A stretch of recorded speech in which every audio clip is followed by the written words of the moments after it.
جہاں بھی کوئی گیدرنگ ہوتی ہے خوشی غمی کے موقع پر یا کسی اور میٹنگ میں، تو لوگوں کی اکثریت جو ہے وہ آج کل کے معاشی اور سیاسی حالات کو بہت برا بھلا کہہ رہی ہوتی ہے۔ وہ یہ شکایت کر رہے ہوتے ہیں کہ آج کل کے حالات تو بہت ہی برے ہیں، ہمارے پرانے حالات بہت اچھے تھے، پرانے زمانے میں بہت اچھی چیزیں تھیں، بہت سستی چیزیں تھیں، بہت وافر مقدار میں چیزیں تھیں۔ اور اس کے ساتھ ساتھ وہ اپنے بزرگوں کے سٹوریاں سنا رہے ہوتے ہیں کہ جی میرے ابا جان نے تو یہ مار کے مارے تھے، اور میرے دادا جان نے تو یہ کیا تھا، اور پردادا نے یہ کچھ کیا تھا۔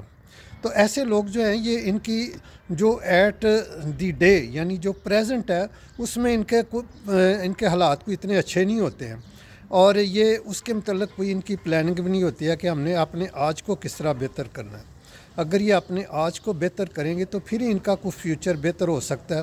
لیکن یہ لوگ نا ماضی کے ساتھ اٹکے رہتے ہیں اور اسی کی سٹوریاں سنا کے اپنی جو ہے نا وہ شان بیان کرتے ہیں، یا یہ بیان کرتے رہتے ہیں جی ہمارا تعلق تو فلانے بڑے خاندان سے ہے، قریشی خاندان سے ہے، گیلانی خاندان سے ہے، یا ہم جی فلاں سید ہوتے ہیں، یا ہم یہ ہوتے ہیں وہ ہوتے ہیں۔ تو اس طرح کر کے یہ اپنی جو ہے نا اپنی اور اپنے بزرگوں کی شان تو بیان کر رہے ہوتے ہیں، لیکن اپنے موجودہ حالات کو ٹھیک کرنا، اس میں اپنی سکلز کو امپروو کرنا، ایجوکیشن کو امپروو کرنا،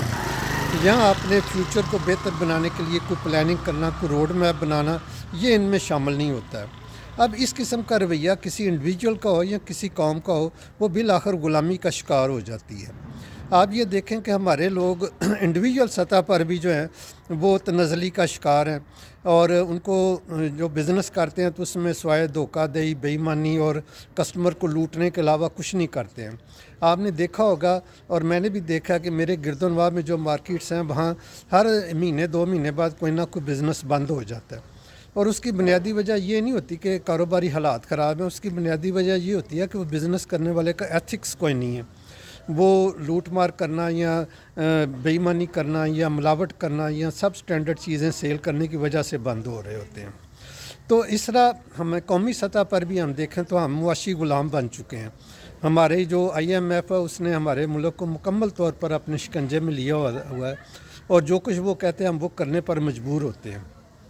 تو اس لیے ہم انڈیویجولی بھی اور کلیکٹیولی بھی ایک تنزلی کا شکار ہیں۔ اگر ہم اپنے آپ کو یا اپنے فیوچر کو بہتر بنانا چاہتے ہیں تو ہمیں اپنے آج کو بہتر بنانا پڑے گا۔ ہمیں آج کے دن کو اپنے کو بہتر کریں گے تو ہمارا فیوچر بھی کچھ بہتر ہوگا۔ محض بزرگوں کی قصے کہانیاں بیان کرنے سے یا اپنی کسی خاندان کی شان بیان کرنے سے تو ہمارے حالات ٹھیک نہیں ہوں گے۔ تو اس لیے اپنے آج کو بہتر بنائیں، اپنے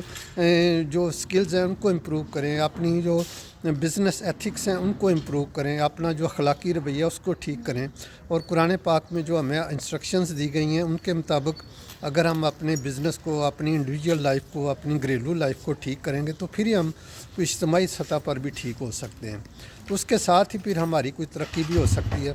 ورنہ جو لوگ اپنے بزرگوں کے قصے کہانیاں بیان کرتے رہتے ہیں وہ اس دن سے ان کا ڈاؤن فال شروع ہو جاتا ہے۔ وہ ایک انڈیویجولی سطح پر یا قومی سطح پر زندہ تو ہوتے ہیں، لیکن وہ بس تدفین کرنے کی ان کی باقی رہ جاتی ہے، ادروائز وہ ان کی جو سوچ ہوتی ہے یا ان کی جو لائف سٹائل ہوتا ہے وہ مردہ ہو چکا ہوتا ہے۔ تو اس لیے ہمیں چاہیے کہ ہم اپنے آج کے دن کو بہتر بنائیں اور کوئی پلاننگ کریں، فیوچر کے متعلق پلاننگ کریں، تاکہ ہم اور ہماری آنے والی نسلیں ایک خوشگوار اور مزیدار اور آزاد زندگی گزار سکیں۔